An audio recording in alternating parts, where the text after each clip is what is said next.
যাকে বলা হয় প্রজ্ঞা, যাকে বলা হয় বিবেক। এই বিবেক হচ্ছে সম্পত্তি। এই বিবেক দ্বারা কি না প্রাপ্তি হয়, কি না জানতে পারে। এই জন্যই বিবেকটাই হচ্ছে আমাদের সম্পদ বা বিজ্ঞান জ্ঞান আমাদের সম্পদ। আমাদের সম্পদ নয়, টাকা পয়সা ধন সম্পদ নয়, জ্ঞানই হচ্ছে একমাত্র সম্পদ। এই জন্যে শাস্ত্রে ওরা আছে একম অক্ষরং শিষ্যং প্রবোধয়ে পৃথিব্যাং নাস্তিত দ্রব্যম যদচ্চ অঋণী ভবেৎ। একটা অক্ষরের যে জ্ঞান, যে শিষ্যকে গুরু দান করে, তাকে জ্ঞান দেয়, এই পৃথিবীতে এমন কোনো দ্রব্য নেই ওই জ্ঞানটার ঋণ শোধ করতে পারে। এইরকম হচ্ছে জ্ঞানের মূল্য। জ্ঞান মানে কি?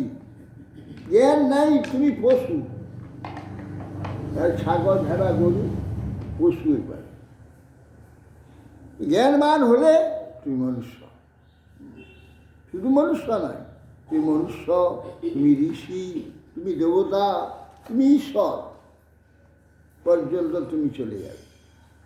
তুমি জ্ঞানের জ্ঞানটা আসবে। আর অজ্ঞানে কি হচ্ছে? তুমি মানুষ থেকে নামবে, নেমে তুমি একদম কীট পতঙ্গ পশু পক্ষী বৃক্ষলতা বলতে অজ্ঞান। তাহলে জ্ঞানের মূল্য কত? এই জন্যই বলছে এতদ অক্ষরম গার্গী বিদুত্যা অশ্বলকটি সব ব্রাহ্মণ। যে অক্ষর বস্তু, এই যে ব্রহ্ম ভগবান ঈশ্বর, তাকে জেনে এই জগৎ থেকে যিনি চলে গেলেন তিনি ব্রাহ্মণ, ব্রহ্মবিদ। তত্ত্বমসি জ্ঞান প্রাপ্তি ব্যক্তি অবশেষে ভগবত ভক্তি লাভ করিয়া ব্রাহ্মণ হন। তত্ত্বমসি জ্ঞান প্রাপ্ত ব্যক্তি অবশেষে ভগবত ভক্তি লাভ করে ব্রাহ্মণ হন। অহং ব্রহ্মাসি, এই বাক্যে বিদ্যার প্রতিষ্ঠা। এই বিদ্যা যদি চরম ভক্তিরূপিণী না হয়, তাহলে তাহার নিন্দা ঈশাবস্য এইরূপ কথিত হইয়াছে।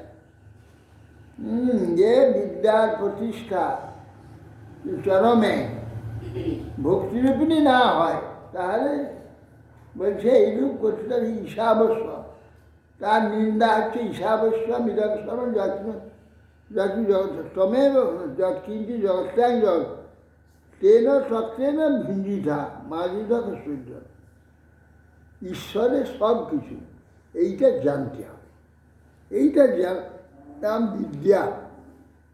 এটা না জেনে যে কারবার করবে সব চোর হয়ে যাবে, তখন মায়াদেবী শাসনের অধীন হয়ে যাবে। এই জন্য বিদ্যা, দশম মহাবিদ্যালয়টা বিদ্যা শব্দ হচ্ছে জ্ঞান।